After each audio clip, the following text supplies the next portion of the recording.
হসপিটালে গিয়েছেন, ব্যক্তিগতভাবে দুঃখ প্রকাশ করেছেন, অনেকে চোখের পানি ফেলে দিয়েছেন, তাদের প্রতি আমরা কৃতজ্ঞতা জানাই।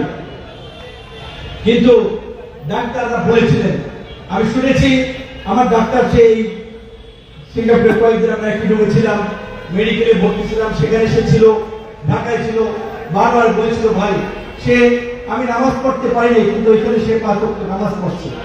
বলছে ভাই আমরা খুব সারপ্রাইজ, আল্লাহ তোমাকে বাঁচায় রেখেছে, তোমার মস্তিষ্কে এই রক্তক্ষরণ, ইলেকট্রোলাইট ইমব্যালেন্স, শ্বাস প্রশ্বাস লো, আমরা খুব আশঙ্কা ছিলাম যে ফেরো কিনা। তো মনে করি তোমার সেকেন্ড লাইফ অন, অসংখ্য মানুষের দোয়া এবং ভালোবাসায় তুমি এই পরিস্থিতিতে স্টেবল আছো, ভালো আছো। এই সারা দেশের মানুষ যে দোয়া করেছে, দেখেছি এই যাত্রাটাতে সিঙ্গাপুর অনেক সাথে দেখা হয়েছে, এইখানে অসংখ্য মা বোন, তাদেরকে আমরা ধন্যবাদ জানাই। রাজনৈতিক দলের শীর্ষ নেতারা খোঁজ দিয়েছেন, তাদেরকে ধন্যবাদ জানাই। কিন্তু রাজনৈতিক দলের নেতৃবৃন্দকে এটা বলবো, সবাই তো আপোষ করে রাজনীতি করে নাই, আপনারা গত 16 বছর আপোষ করে রাজনীতি করেন নাই। কাজী একটা রাজনৈতিক দলের প্রধান এইভাবে বিনা কারণে কার্যালয়ের সামনে রক্তাক্ত হওয়ার পরেও যদি এই বস্তুরা পার পেয়ে যায়, আগামীতে কিন্তু অনেকের ভাগ্যে এই পরিস্থিতি বরণ করতে হবে। নিশ্চয়ই 2007 সালে তারেক রহমানের সাথে যা হয়েছে আপনারা ভুলে যান নাই। জামাতের নেতা, বিএনপির নেতাদেরকে ফাঁসির প্রয়োগ তৈরি করা হয়েছিল, ভুলে যান নাই। আজকে আমি পরিষ্কার ভাবেই বলি, এই সামরিক বাহিনীতেও একটা অংশ আছে, প্রশাসনের একটা অংশ আছে, যারা হাসিনাকে ভারতীয়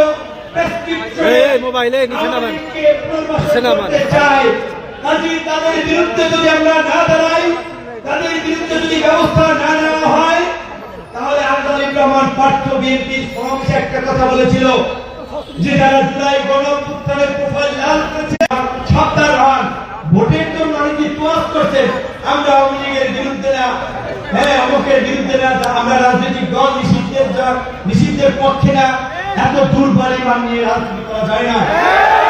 আপনাদের এই দুর্বলিমানের কারণে আপনারা 16 বছর খেসারত দিয়েছেন। আপনারা যদি আপনারা এই আপোষের রাজনীতি করেন, আপনাদেরকে আবারও খেসারত দিতে হবে। গাজী এই অনুরোধ থাকবে, আওয়ামী লীগের কষ্টে, আওয়ামী লীগের দোষকদের কষ্টে আমরা জীবন থাকতে যেন আপোষ না করি।